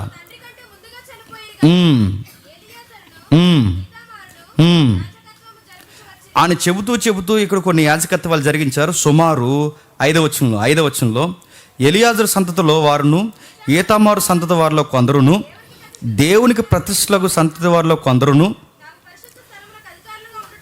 తాము పరిశుద్ధ స్థలమునకు అధికారులకు ఉండుటకై చీట్లు వేసి వంతుల వారిగా, బాగా వంతుల వారిగా. ఇందాక లోకసువార్త చదువుతాం. లోకసువార్తలు ఏమని చదువుతున్నాం? జకరయ వంతు వచ్చినప్పుడు అని చదువుతాం ఆ పదం. ఏంటది? జకరయ వంతు వచ్చినప్పుడు దేవాలయంలోకి వెళ్ళాడనమాట. బాగా వినాలి. జకరయ వంతు వచ్చినప్పుడు వంతు అనగానే సీటీ వేస్తారనమాట. ఆ సీటీ ప్రకారం వీళ్ళకి 2 వస్తాయి. ఏడాదికి సుమారు 2 టర్నులు వస్తాయి అనమాట. నేను చదివినంత మట్టుకు నాకు అర్థమైంది, ఇప్పటివరకు చరిత్ర నాకు దొరికింది అదే. ఏడాదికి 2 టర్న్స్ వస్తాయి. 2 అంటే సుమారు 24 మంది ఉంటే అందరికి డ్యూటీ అలా గిర్రని తిరిగితే సంవత్సరానికి 2 సార్లు చేస్తారనమాట. ఇలా చేసే డ్యూటీలో ఈ డ్యూటీ చేస్తున్నప్పుడు అలా వంతు వచ్చింది. ఆ వంతు వచ్చినప్పుడు లోపలికి వెళ్తున్నారు. ఈ లోపలికి వెళ్తున్నప్పుడు సరిగ్గా అతి పరిశుద్ధ స్థలంలో అలా దేవునికి ప్రార్థనలు దోపాలు చేసి ప్రజల పక్షాన అలా మాట్లాడదాం అనుకునే టైంకి అలా పెద్ద వెలుగు గాబ్రియల్ దిగిపోయాడు. భయపడిపోయాడు జకరయ్య. సార్ మీరెవరు సార్ అంటే తను తాను పరిచయం చేసుకుంటాడు. నేను ఎవరు అనుకుంటున్నావు? దూతలందరి మీద హాయి కేడర్ నాది అనలేదు. నేను ఎవరు అనుకుంటున్నావు? దేవుడు ముఖ్యమైన వార్తలు ఎవరికైనా చెప్పాలనుకుంటే నా వైపు చూసి గాబ్రియల్ కమాన్ అని నాకు చెప్పడు అని అనలేదు. గుర్తుపెట్టుకోండి. ఆ బిల్డప్ నిజానికి అదే జరుగుద్ది, కానీ ఆ బిల్డప్ చెప్పలేదు. మనం ఎక్కడికైనా పంపాలనుకుంటే ముందు మన సోద ఎక్కువైపోద్ది మనకి. నేను ఎవరు అనుకుంటున్నావు? జేమ్స్ గారి తాలూకా. నేను ఎవరు అనుకుంటున్నావు? అది బీరకాయ పిసి ఇందాక తొమ్మిదన్నాడుగా ఎమ్మెల్యే గారి తాలూకా చెత్త చెదారం. మన బిల్డప్ ఎక్కువైపోద్ది సుమారు చెప్పే కన్నా. అలా చెప్పలేదు. అంత పెద్దోడు అక్కడి నుంచి వస్తే ఏం చెప్పుకునేవాడు తెలుసా? దేవుడి సింహాసనం మీద కూర్చుంటాడు, ఆయన కుడిపార్శ్వాన్ని నేను నిలబడతాను, దేవుడు ఏది చెప్తా చేస్తాను, నేను దేవుని పరిచారకుని. చాలా కేడర్ ఉంది దాని గురించి చెప్పుకోవడం. అదేం చెప్పకుండా ఒక ముఖ్యమైన వార్త మీద వచ్చాను. మీ భార్య గర్భవతి అవుతుంది. ఇదంతా దేవాలయంలో జరుగుతుంది. ఈ తరగతుల క్రమం జరుగుతున్నప్పుడు ఇది 8వ తరగతి. మీకు ఇంకా బాగా అర్థం కావాలంటే ఆ 7 వచనం చూడండి. 7, 8, 9, 10, 12 వచనాలు జస్ట్ ఒక లుక్ వేసి వెళ్ళిపోదాం. మొదటి సీటు ఒక ఆయన పేరు మీద వచ్చింది, 2వ సీటు మరొక ఆయన పేరు మీద వచ్చింది, 3వ సీటు మరొక ఆయన పేరు మీద వచ్చింది, 4వ సీటు మరొక ఆయన పేరు మీద వచ్చింది, 5వ సీటు మరొక ఆయన పేరు మీద వచ్చింది, 6వ సీటు మరొక ఆయన పేరు మీద వచ్చింది, 7వ సీటు మరొక ఆయన పేరు మీద వచ్చింది, 8వ సీటు 12 వచనంలో 8వ సీటు అబియాకు వచ్చింది. అంటే ఇప్పుడు ఈ అబియా పెద్ద ఆయన అయితే ఆ వంశానికి, ఈ అబియా తరగతిలో తర్వాత పుట్టుకొచ్చిన వాడే జకరయ్య. ఇప్పుడు ఈ డ్యూటీలో వస్తున్నాడు అనమాట. ఈ డ్యూటీలో జరుగుతున్నప్పుడు లూకా గారికి ఏం జరుగుతుంది? ఇప్పుడు లూకా సువార్తకు రండి. మళ్ళీ మొదలెడుతున్నాను. మీకు అర్థమైపోయినా చెప్పండి. అర్థమైనట్టే. ముందుకెళ్దాం ఒకసారి. లూకా సువార్త 1వ అధ్యాయం. కొంచెం ఓపిక వినండి, వినడానికి ప్రయత్నం చేయండి. ఇది పెద్ద మర్మాలు ఏం కాదు, జస్ట్ మనం హిస్టరీ చదువుకుంటున్నాం అంతే. బైబిల్ని దాన్ని కంపేర్ చేసుకుని చదువుకున్నాం. పెద్ద ఏది అనుకోకండి. ఈ పెద్ద ఇప్పుడు పరలోకం నుంచి ఊడిపోయిన విషయాలు ఏం కాదు. నాకన్నా ముందు చాలామంది చెప్పినవే నేను చెప్తున్నాను. జేమ్స్ గారికి ఎంత జ్ఞానం ఉందో అనుకుని నన్ను దేవదూతం చేయకండి. ఆల్రెడీ చెప్పినవే నేను చెప్తున్నాను. కొంచెం మనకు అవసరమని మనం వివరించుకుంటున్నాం. ఓకే, మాట్లాడుకుందాం. 8వ వచనంలో ఏం జరుగుతుంది చూడండి. 1వ అధ్యాయం 8వ వచనంలో జకరయ్య తన తరగతి క్రమం చొప్పున దేవుని ఎదుట యాజక ధర్మం జరిగించుచుండగా యాజక మర్యాద చొప్పున ప్రభు ఆలయంలోనికి వెళ్ళి ధూపం వేయుటకు అతనికి వంతు వచ్చును. ధూప సమయమందు ప్రజల సమూహం అంతయు ఎలుపుల ప్రజలందరూ నిలబడ్డాడట. ఆ యాజకుడిగా లోపలికి వెళ్ళాడట, ధూపాలు వేస్తున్నాడట. ఈ లోపల గాబ్రియల్ దేవతతో వచ్చి ఆ లోపల మాట్లాడుతున్నాడు. బయట ప్రజలకు ఏం జరుగుతుందో తెలియదు. ఈయన కంగారు అయిపోయాడు, భయపడిపోయాడు. విషయం మాట్లాడుతున్నాడు. నీకు విషయం చెప్పాలి. జకరయ్య తొందరపడకు, భయపడ్డప్పుడు అతనితో జకరయ్య భయపడకు, నీ ప్రార్థన వినబడినది. నీ భార్య ఎలిజబెత్ నీ కుమారుని కనును, అతనికి యోహానుని పేరు పెట్టును. అతడు ప్రభు దృష్టికి గొప్పవాడే, ద్రాక్షసమైన మద్యమైన త్రాక తన తల్లి గర్భమును పుట్టినది మొదలుకొని పరిశుద్ధాత్వం నిండుకున్న వాడే, ఇశ్రాయేలులో అనేకులను ప్రభు అయిన వారి దేవుని వైపునకు తిప్పును అని ఈ విషయాలు చెప్పాడు. తండ్రి హృదయాలు పిల్లల హృదయాలు పడగొడతాడు, నిలబెడతాడు. వచ్చేవాడు మామూలుడు కాదు, వారియర్ అని చెప్పాడు. సేమ్ ఏలియా లాంటోడు వస్తున్నాడు, నిలబెడతాడు. ఆయన చాలా కసిగా వాక్యం చెప్తాడు. పైగా మీకు పుట్టబోయే అబ్బాయి గుర్తుపెట్టుకు, ఆయనకు ఒక దర్శనం ఉంటుంది. మామూలుడు కాదు, ప్రభువుకు ముందుగా నడిసే పైలట్ రాబోతున్నాడు.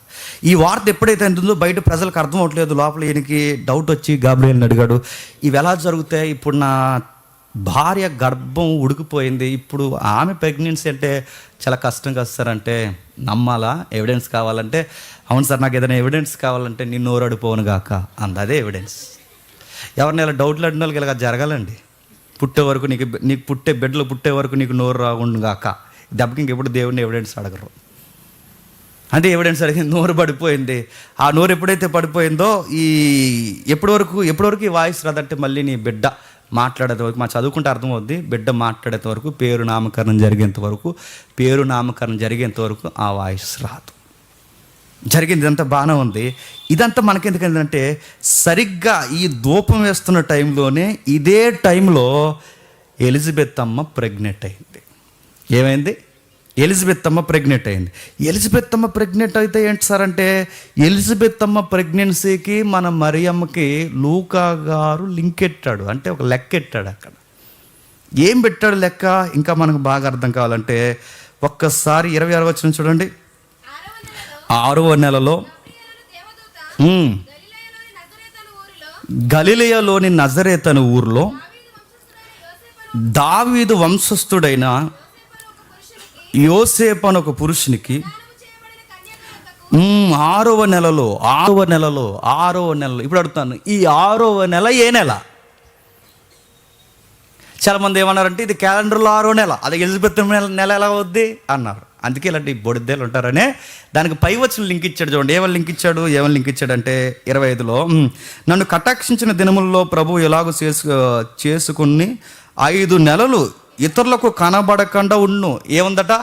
5 నెలలు కనబడకుంది. 6వ నెలలో చెప్పాలి. 5 నెలలనే నెంబర్ మాట్లాడుతున్నారంటే ఇంక ఇప్పుడు కింద ఉన్న 6వ నెల ఎవరిది? ఇంకా మీకు బాగా అర్థం కావాలంటే వాడికి బైబిల్ కానీ మూలం కానీ చదివితే అక్కడ ఏముంటుందో తెలుసా? ఆమెకు 6వ నెల వచ్చినప్పుడు, ఆ పదం ఉంటుంది ఇక్కడ లేదు, ఇక్కడ ఆమె అనే పదం. ఆమెకు 6వ నెల వచ్చినప్పుడు, ఆమెకు 6వ నెల అంటే ఇప్పుడు ఈ 6వ నెల క్యాలెండర్ నెల కాదు. ఏ నెల చెప్పండి?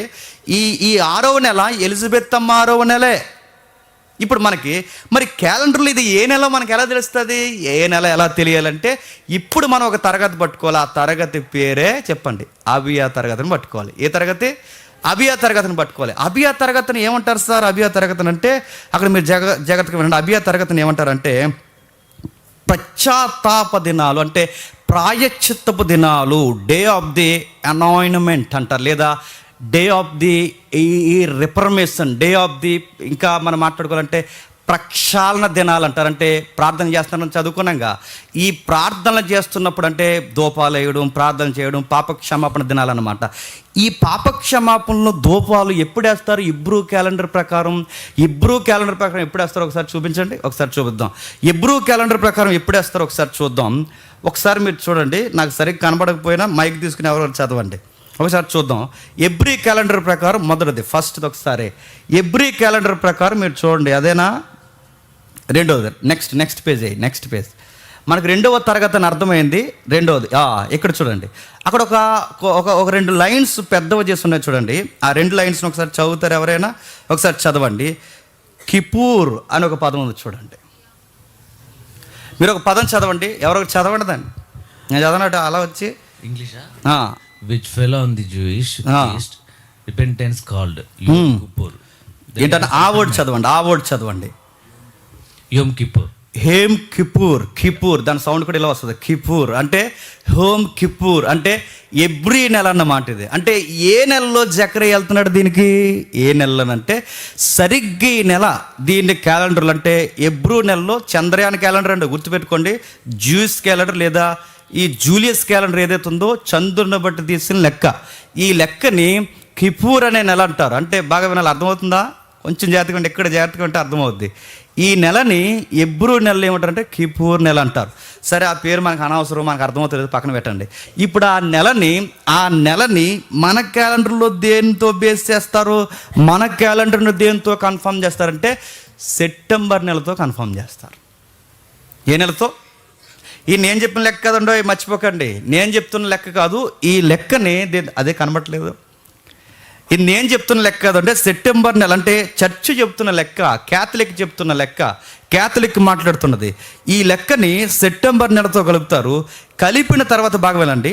ఇప్పుడు ఎలిజబెత్ అమ్మకి గాబ్రియేలు దేవదూత వచ్చి మాట్లాడుతున్నప్పుడు జకరియా గారు ఏం చేస్తున్నారు? బాగా వినాలి. ఎలిజబెత్ అమ్మ జకరియా గారితో మాట్లాడుతున్నప్పుడు, గాబ్రియేలు దేవదూత వచ్చి మాట్లాడుతున్నప్పుడు ఎలిజబెత్ అమ్మకి గర్భవతి అవుతున్న సమయంలో, కన్ఫ్యూజ్ అవ్వకండి, ఇంకెవరు కనబడుతుందా? ఓకే.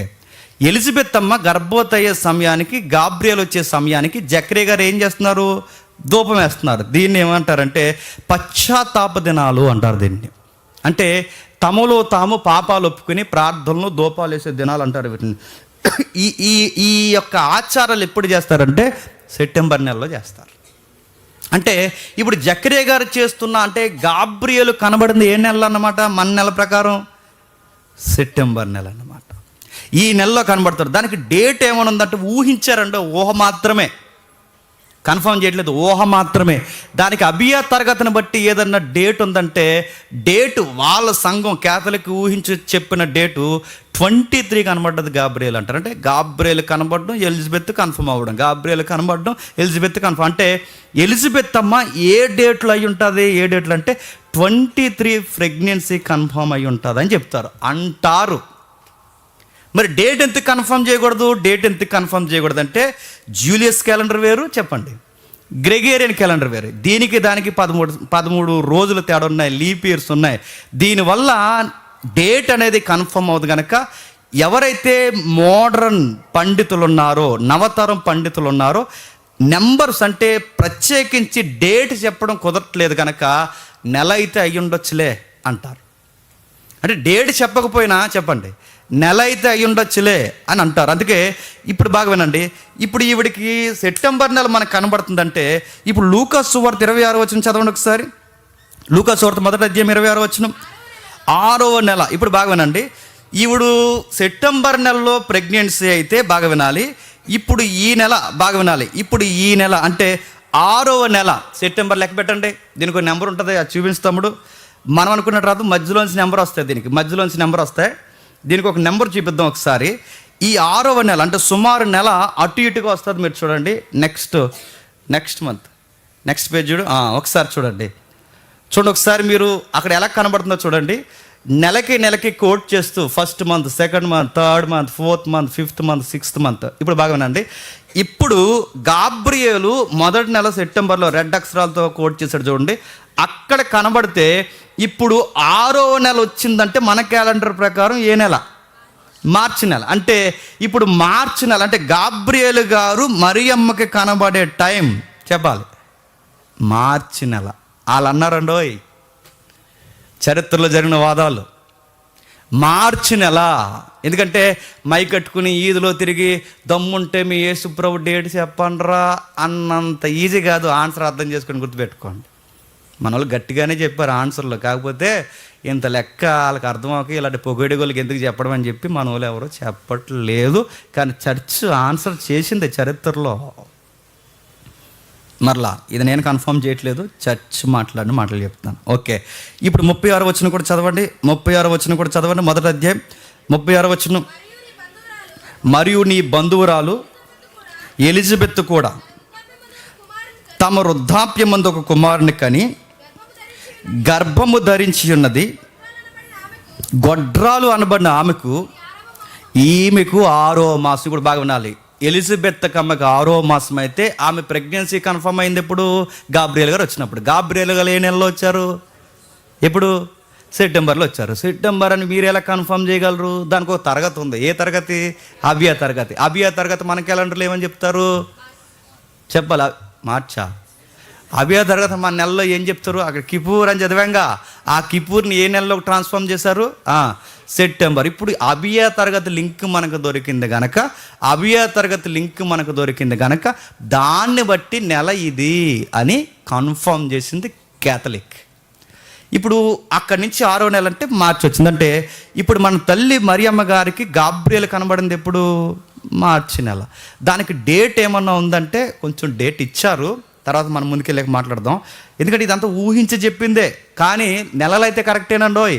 డేట్స్ అయితే కన్ఫ్యూజ్ అవ్వచ్చేమో, కానీ డేట్ మాత్రమే ఊహించింది, నెలలు మాత్రం పక్కా.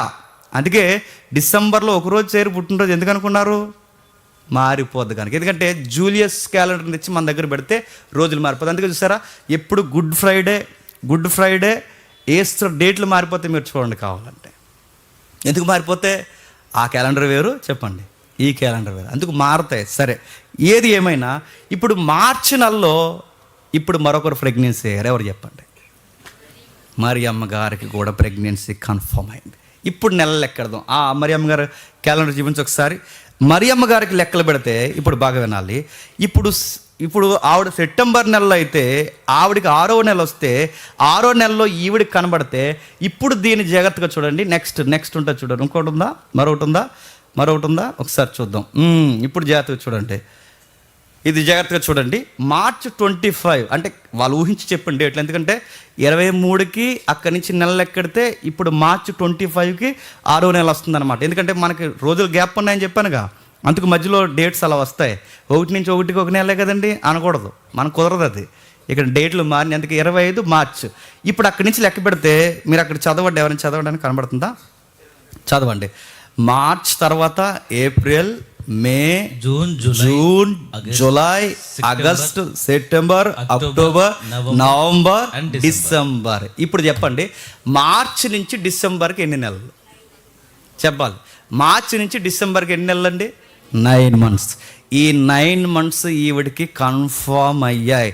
ఎప్పుడు పుట్టుండాలి అని దాన్ని ఆవిడకి 23 ఉంది కదా నెంబరు, ఆ 23కి 25కి దీనికి నెలకు సరిపోయే రోజులు కలిపితే 25 వచ్చింది అని క్యాథలిక్ ఊహించి చెప్పింది. నెంబర్ బాగా వినాలి. తేదీని ఊహించి చెప్పిందేమో తప్ప, మరలా తేదీని ఊహించి చెప్పారేమో తప్ప, మళ్ళీ చెప్తున్నాను, నెల మాత్రం పక్కా. నేను జస్ట్ అవుట్లైన్స్ మాత్రమే మాట్లాడుతున్నాను.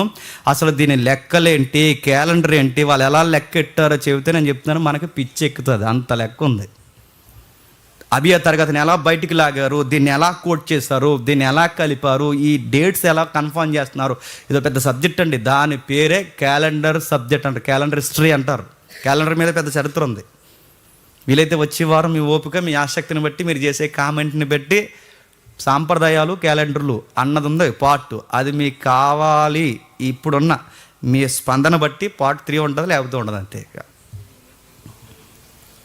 కావాలన్న వాళ్ళు చేయొద్దని అంటే ఎలా వదిలేలేడనా చెప్పండి.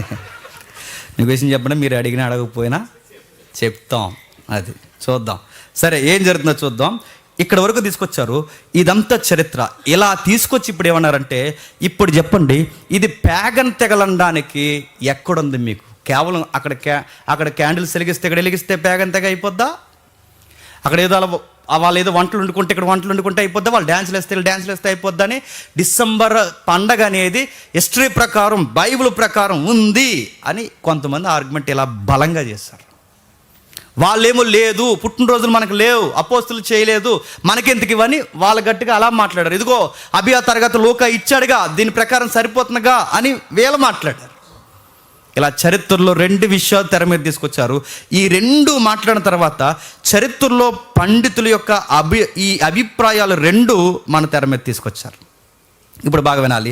ఈ 2 తరగతులు బాగా విన్నాం, జస్ట్ మనం టచ్ వదిలేసాం.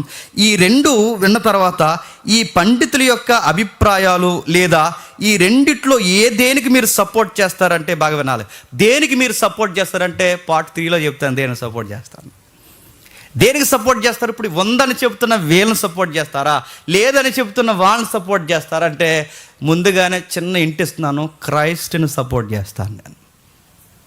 బైబిల్ ఏది జ్ఞాపకం చేసుకోమందో దాన్ని సపోర్ట్ చేద్దాం. చరిత్రలో ఏం జరిగిందంటే మళ్ళీ చెప్తున్నాను, ఇపోలియటస్ ఆఫ్ రోమ్, ఇందాక మనం ఇమేజ్ చూసాం. ఆయన 2004లో చెప్పిన ఆధారం ప్రకారం ఇవి నెలలు అని చూపించాడు. ఆయన చిన్నోడు ఏం కాదు చెప్పింది, ఆయన చెప్తున్నాడు. అగస్టస్ చరిత్ర చెప్పుకొచ్చాడు. ఆ లూకా సువార్త 2వ అధ్యాయం చూపించాడు. క్రీస్తు చనిపోయినప్పుడు ఆ టిబేరియస్ సీజర్, రెబోలియనస్ సీజర్, గయా సీజర్, స్టెపిసియస్, ఇంకా ఎవరైతే ఉన్నారో పాట్నా, సాట్నా, వీళ్ళ పేర్లన్నీ పెట్టుకొచ్చాడు. తీసుకొచ్చి వీళ్ళ పేర్లను పెట్టిదిగో ఈ టైంలో జరిగిందని మాట్లాడాడు. ఇంకా చెప్పాలంటే మరి ఇవన్నీ దీని సంగతులు ఏంటంటే, మరి క్రైస్తవ పండితులు కొంతమంది ఇది రాజులు పెట్టిందిగా, రాజు తెచ్చిందిగా అని అడిగితే అప్పుడు పండితులు దీని వివరణ ఏమిచ్చారంటే, రాజు స్వేచ్ఛ ఇచ్చిన తర్వాత భక్తులు లేని వాళ్ళందరూ వచ్చి ఇలాంటివన్నీ కలిపేశారు అన్నారు. ఎలాంటివన్నీ కలిపేశారు? ప్రభు పుట్టింది వాస్తవం, ప్రభు వచ్చింది వాస్తవం, ప్రభువుని జ్ఞాపకం చేసుకోవడం అన్నది ధన్యత. కానీ ఈ జ్ఞాపకం చేసుకునే ధన్యతను ఏం చేశారంటే పండగ వాతావరణం చేసి పాడేశారు. ఎలా చేశారు పండగ వాతావరణం? ప్రజలకి పండగలు అంటే బాగా ఇష్టం కనుక. ఎందుకంటే నిజానికి క్యాలెండర్లో పండగలు ఎందుకుంటే చెప్పినా, పండగే లేకపోతే సంవత్సరం తెలియదు. మనం గుర్తుపెట్టుకోండి. ఏదోటి కనిపెట్టుకుని కూర్చోవాలి కదండి, ఏడాదంతని ఏదోటి కనిపెట్టుకుని కూర్చోవాలి వద్దా? అది వస్తుందని చూడాలి ఏదో ఒకటి, లేకపోతే మనకు సంవత్సరం అయినట్టు ఉంటుందా? అందుకే ఫెస్టివల్స్ అనే వాళ్ళు పుట్టుకొచ్చాయి, ఫెస్టివల్స్ అనేవి పెట్టారు. సరే, ఏదేమైనా పండుగలు పుట్టుకొచ్చాయి. ఈ పుట్టుకొచ్చిన తర్వాత వీళ్ళు ఏమన్నారంటే అంతా బాగుంది, కానీ ఈ అన్యులు అంటే 3వ శతాబ్దం తర్వాత ఈ అన్యులు కొంతమంది పూర్తిగా తెలియకుండా క్రిస్టియన్లోకి వచ్చారు కనుక ప్రభుని జ్ఞాపకం చేసుకున్నారు, కానీ ఆచారాలు కూడా కూడబట్టుకుని వచ్చేసారు. యేసుప్రభుని ఎలా ఆరాధిస్తారా అని మీరు అడిగితే మేము కూడా క్యాండిల్స్ పెడతామండి అన్నారు. మరి క్యాండిల్స్కి క్రిస్టియన్ దగ్గర ఒక డెఫినేషన్ ఉంది అంటే ఉంది. ఏం డెఫినేషన్ ఉంది? పాటలు రాసుకున్నాం, మేము కొవ్వొత్తులం, మేము కరిగిపోతాం అని. ఇంకేం రాస్తాం? మేము కరిగిపోతాం, మేము అరిగిపోతాం రాస్తాం. లేదు, సరేలే, కరిగిపోదాం, అరిగిపోదాం. కానీ ఈ కొవ్వొత్తులు కూడా ఎక్కడది చెప్పండి? ఎక్కడో ఆ రోమిల పండుగలు ఉన్నది దానిలోనిది అన్నారు. ఇంకొక ఎవరిని ఇచ్చాను నేను లాస్ట్ ఇయర్, మరి ఎంతమంది గుర్తుందో, ప్రపంచ పటంలో నార్త్ పోల్ అని ఒకటి ఉంటుంది, తెలుసు కదండి, బాగా శీతల ప్రాంతం.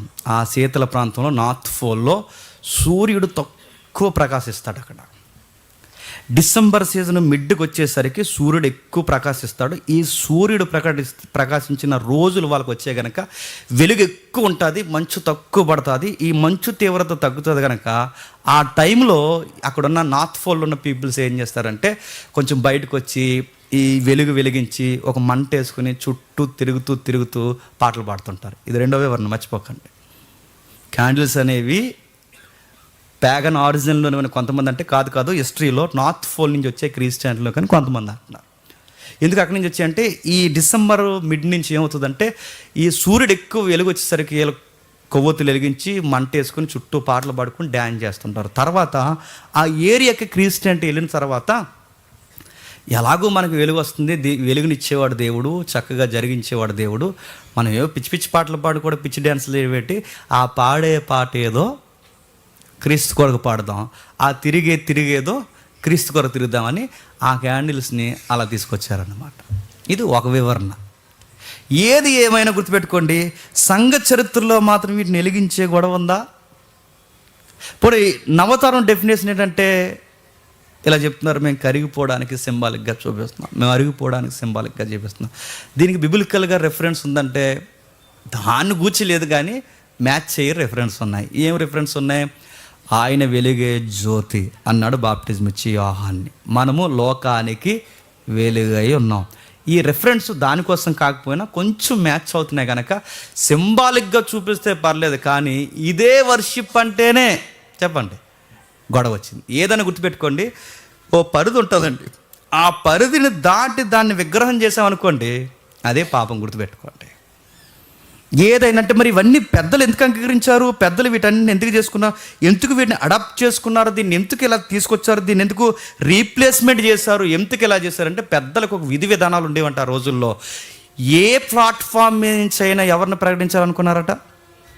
క్రీస్తును ప్రకటించాలనుకో, అంటే ప్రతి ఈవెంట్ని క్రీస్తు వైపు కేంద్రీకరించాలనుకున్నా. అందుకు ఆరోగ్యకరమైన కొన్ని వాటిని సంఘంలోనికి పెద్దలు కూడా ఏమనకుండా అలా వదిలేశారట. నా మాటలు అర్థమవుతున్నాయి లేదు? ఇదేం మనకు తెలియకుండా మనం కేవలం ఈ కొవ్వొత్తులు వెలిగించడానికి పెద్దపీట వేసామనుకోండి. నేను ఎప్పుడు చెప్తాను జోకు, మళ్ళీ ఒకసారి చెప్తాను, నేను ముగిస్తాను. ఇక మొదట పాస్టర్ గారు వెలిగిస్తారు, తర్వాత పెద్దలకు వెలిగిస్తారు, తర్వాత డయస్ మీద ఉన్న వాళ్ళందరూ వెలిగిస్తారు, తర్వాత అలా ఒకరొకరు అలా వెలిగించుకుని ఒక సింబల్ చూపిస్తారు. ముందు నేను వెలిగాను, తర్వాత వీళ్ళని వెలిగించాను, తర్వాత వీళ్ళందరూ మిమ్మల్ని వెలిగించారని ఒక సైన్ అన్నమాట. కానీ ఈ లోపల ఒకటి ఏం చేయాలంటే వెనకాల నుంచి వెలిగించాడు. వెనకాల నుండి అలా వెలిగించారంటే పాస్టర్ గారికి డౌట్, అగ్గిపెట్టి ఎక్కడి నుంచి వస్తున్నారు మీకు అని. అగ్గిపెట్టి ఎక్కడి నుంచి? ఆడు జేబులేసి తిరుగుతున్నాడు. ఇంకా చెప్పండి మారలేదు బ్యాచ్ అనమాట. ఇలా మారిన బ్యాచ్ వచ్చి క్యాండిల్స్ వెలిగించి మెరీ క్రిస్మస్, హ్యాపీ క్రిస్మస్ అంటే పరలోకం ఏమంటే చెప్ప, ఎవడరా మీరు చుట్టల బ్యాచ్ అని అడగదా చెప్పండి? అడగదా?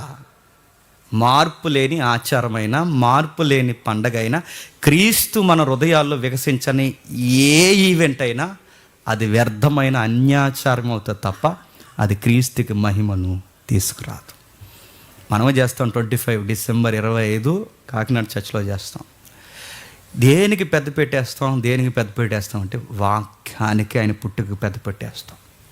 ఎప్పుడు పిలవని ఏలూరు సిఆర్ రెడ్డి ఇంజనీరింగ్ కాలేజా? Eluru CR Reddy engineering college వాక్యం వినాలంటే ఏ ప్లాట్ఫామ్ మీద అంటారో తెలుసా? క్రిస్మస్ అనే ప్లాట్ఫామ్ మీద అంటారు వాళ్ళు. సిఆర్ఐటి కాలేజ్ని వెళ్ళాను నేను లాస్ట్ ఇయర్. అక్కడ స్టూడెంట్స్ అందరూ అక్కడ కూర్చొని వినాలంటే ఈరోజు మీకు సభ పెట్టాం, క్రైస్తవులు సభ పెట్టాం, మీరు రండి అంటే వస్తారా? ఇప్పుడు వాళ్ళకు ఉపయోగించే ప్లాట్ఫామ్ ఏంటో తెలుసా? క్రిస్మస్ అని ఒక డయాస్ వేసి క్రైస్తవ పిల్లలు ఎవరైతే ఉన్నారో ఆ క్రైస్తవ పిల్లలు డయాస్ వేసి ఎక్కడి నుంచి అన్న వీళ్ళకి సత్యం చెప్పి ఒక్కరినైనా మార్చండి అంటే, ఇప్పుడు యేసుప్రభు ఎందుకు పుట్టాడో ఆ ఏదుకును ఉపయోగించుకుని చెప్తే ఇది సరి అయిన క్రిస్మస్సే కదా చెప్పండి. విజయవాడ దగ్గర ఒక ఇంజనీరింగ్ కాలేజ్కి వెళ్ళాను నేను. కొన్ని వేల మంది స్టూడెంట్స్ ఉన్నారు. ఎంతమంది స్టూడెంట్స్ ఉన్నారో అంతమంది స్టూడెంట్స్కి ఇప్పుడు ఏ ప్లాట్ఫామ్ ఉపయోగపడింది తెలుసా? క్రిస్మస్ అనే డయాస్. ఇక్కడ జిఎస్ఎల్ ఉంది, ఇక్కడ జిఎస్ఎల్ ఉందిగా. ఎవరైతే ఉన్నారో డాక్టర్లు, జూనియర్ డాక్టర్లు అందరూ కలిసి పెట్టుకున్నారు. వాళ్ళందరూ పెట్టిన దాంట్లో నన్ను పిలిచారు. లాస్ట్ ఇయర్ వెళ్ళిన క్రిస్మస్లు ఇవన్నీ. వాళ్ళందరూ ఇప్పుడు వాక్యం వినాలంటే ఏ డయాస్ ముఖ్యం చెప్పండి? క్రిస్మస్. ఎంప్లాయీస్ క్రిస్మస్ ఉన్నాయి, లాయర్ క్రిస్మస్ ఉంది, స్టూడెంట్స్ క్రిస్మస్ ఉన్నాయి, వ్యాపారవేత్తల క్రిస్మస్ ఉన్నాయి. వీళ్ళందరూ ఎప్పుడు వాక్యం వింటారంటే సరి అయిన వేదిక చెప్పండి, క్రిస్మస్ వేదిక. దీన్ని ఉపయోగించుకోవడం ప్రారంభిస్తే మళ్ళీ చెప్తున్నాను, ఇది తప్ప ఒప్ప కాదు. ముందు ఒకడు వచ్చి కూర్చుంటున్నాడు. ఆ కూర్చున్న వాడికి ప్రభువుని ఎలా పరిచయం చేయాలని ఉపయోగించుకుంటే నీ క్రిస్మస్ అర్థవంతమైన క్రిస్మస్. అది చూపించట్లేదు. ఏం చూపిస్తున్నారు చెప్పండి? ఈ అన్యులందరినీ తీసుకొచ్చి కూర్చోబెట్టి మన క్రిస్మస్లో ఏం చూపిస్తారు చెప్పనా? సుక్క పుట్టింది, సుక్క పుట్టింది, సుక్క పుట్టింది, సుక్క సుక్క సుక్క సుక్క సుక్క డీజే డీజే డీజే డీజే సుక్క సుక్క సుక్క సుక్క అయిపోయింది అంతే. ఏమన్నారు అక్కడికి వెళ్ళంటే, మాకు పిక్క పిక్క అని ఎహర్ మా సంబరంలో, ఇక్కడ సుక్క సుక్క అని ఎహర్ అన్నారు అంతే. ఇక ఏముంది చెప్పండి? వాళ్ళు వచ్చిన తర్వాత మా సంబరాల్లోనే ఎలా ఎగురుతాంరా? ఈ పదం అంటున్నాను ఏమనుకోకండి. మా సంబరంలో మా ఊరేగింపులో కూడా ఇలాగే ఎగురుతాంరా, మీరు అలాగే ఎగురుతున్నారేంట్రా? సేమ్ అంటే మా పండగ మాది, నీ పండగ మీది. మనమేనండి క్రీస్తు పుట్టుకని అర్థవంతంగా వెళ్ళకుండా ఆపేస్తున్నాం. మనం పెద్దలు అది చేయలేదు. క్యారీలు వెలిగించారా? వెలిగించండి. ఇది తప్పు కాదు అనుకున్నప్పుడు దాన్ని ఒక అర్థవంతంగా మార్చారు. ఏవేవి ఉండాలో ఆ పరిధులను అడ్డగించారు. కొన్ని వాళ్ళకి తెలుసండి, పెద్దలకు పండితులకి, ఇవి వద్దు, ఇవి ప్యాగన్ రిలీజియన్ నుంచి వచ్చినవే అని ఆపేశారు. సత్యం ఎలా తీసుకెళ్ళాలి ప్రతి ప్లాట్ఫామ్ను ఉపయోగించారు. అందుకే చూడండి, ఇప్పటికీ మిషనరీలు వెళ్తే ఈ కోయి తెగల మధ్యకి, రిమోట్ ఏరియాల మధ్యకి మిషనరీలు వెళ్తే వాళ్ళ మధ్య పెద్ద పెద్ద డాక్టర్లు చదువుకున్న మిషనరీలు అక్కడికి వెళ్ళిన తర్వాత వాళ్ళు డ్యాన్సులు చేస్తూ వర్షిప్ చేస్తారు. నేను వెళ్ళాను ముంబై మిషనరీ టూర్కి. వాళ్ళు డ్యాన్సులు చేస్తూ వర్షిప్ చేస్తారు. ఇప్పుడు వెళ్ళిన తర్వాత బైబిల్ ప్రకారం మీరు అలా చేయకూడదు, ఇలా చేయకూడదు అన్నాం అనుకోండి, అంటారు వాళ్ళు. వాళ్ళకు కొంచెం అర్థమయ్యేలాగా, చిన్నపిల్లల స్టేజ్లో ఉన్నారు కనుక ఇది ఇలా ఉండాలి, అతి ఉండకూడదు అని చెప్పి అర్థవంతంగా ఆరాధన జరిగించి వాళ్ళ విధానాలు మార్చి క్రీస్తుని ఇలా వెలిగించాలని నేర్పించారు వాళ్ళకి. అందుకే పెద్దలు ఆ రోజుల్లో ఏం చేశారంటే, ఆ రోజుల్లో మన పూర్వం మన డయాసుల మీద మన సనాతన ధర్మాల్లో నాటికలు పిచ్చి ఎక్కువ. పబ్లిక్ తెలుసు కదండి, నాటికలు పిచ్చు. బుర్ర కథ, ఆ కథ, ఈ కథ, కథలు అలా వినేవారు పబ్లిక్. అదే డయాస్ని మన పెద్దలు ఉపయోగించారు. ఈసారి బుర్ర కథ కాదు, ఒక కొత్త కథ. ఆ కథ ఏంటో తెలుసా? మరియమ్మ అని ఒక ఆడపిల్ల ఉంది, యోసేపు అని ఒక మగపిల్లోడు ఉన్నాడు. వీళ్ళిద్దరికీ నిశ్చితార్థం జరిగింది.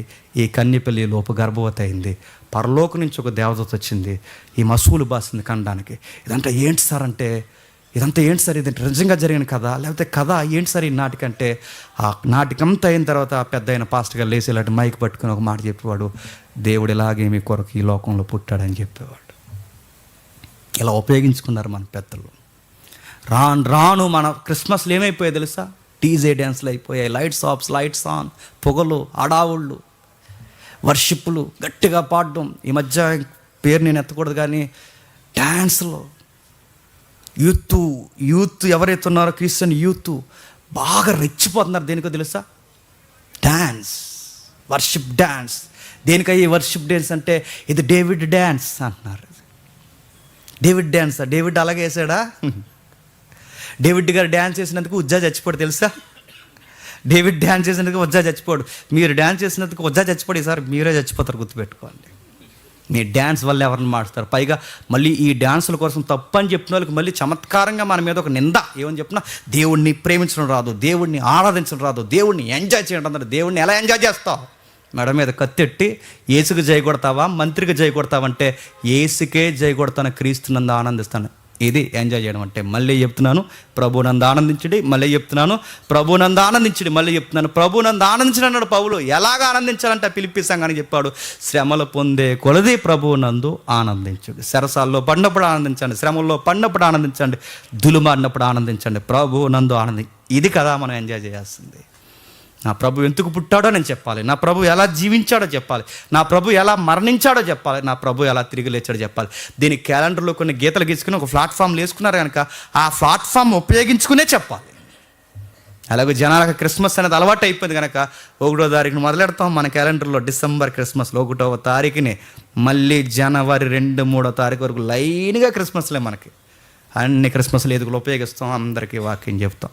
ఇప్పుడు చెప్పండి, 2 ఆర్గ్యుమెంట్లు ఉన్నాయి. చెయ్యొచ్చా చేయకూడదంటే మన ఆన్సర్ నేను చెప్తున్నాను, చెయ్యండి, అర్థవంతంగా చెయ్యండి, ప్రభువుకి మహిమ వచ్చేలా చెయ్యండి, వాక్యానికి పెద్దపీట వేయండి, అన్యులకి క్రీస్తు వెలుగు ప్రకాశించేలా వాక్యానికి మాత్రమే ప్రథమ స్థానం ఇవ్వండి. ఎందుకంటే డ్యాన్సులు వద్దు, అడావుళ్ళు వద్దు, లైట్స్ ఆఫ్స్ వద్దు, లైట్స్ ఆన్ వద్దు.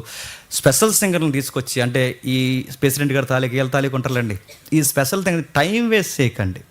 అర్థవంతమైన పాటలు ఇలాంటి సహోదరులు ఎవరైనా ఉంటే పాడించండి. చక్కటి పాటలు ఉండేవి, అందాల తార అని, చక్కటి పాటలు ఉన్నాయి, అందాల తార అని. ఇంకా మంచి పాటలు ఉన్నాయి, మా ఇంటి పేరు పశువుల పాక, పక్కింటి పేరు వలీవల కొండ. ఇలాంటి పాటలు పాడండి. ఆ పాటలో ఒక మెసేజ్ ఉంది, ప్రభు పుట్టుకుంది. ఇది చరిత్ర, ఇది పార్ట్ 2. ఇంకేమున్నాయి తెలుసా? ట్రెడిషన్స్, ఆచార సాంప్రదాయాలు. ఏముంటాయి సార్ ఆచార సాంప్రదాయాలు అంటే? చెట్టు తెలుసు కదా, క్రిస్మస్ చెట్టు, చెట్టుకు ఒక గంట పక్కన తాత నవ్వకుండా ఆయన మంచి అయినాయి. ఇవన్నీ ఎలా వచ్చాయి? అలా మెల్లగా క్రైస్తవ చరిత్రలోకి వచ్చాయి. ఇవన్నీ తప్పుగా కొన్ని ఉన్నాయి, కొన్ని మంచిగా ఉన్నాయి. వీలైతే మీ ఓపుకుంటే, మీ ఆసక్తి ఉంటే, మీ కామెంట్ని బట్టి, మీ ప్రోత్సాహాన్ని బట్టి పార్ట్ 3 మాట్లాడదాం, లేకపోతే లేదు. దేవుడు మిమ్మల్ని దీవించును గాక. మోకాళ్ళు వేయగలిగిన వారు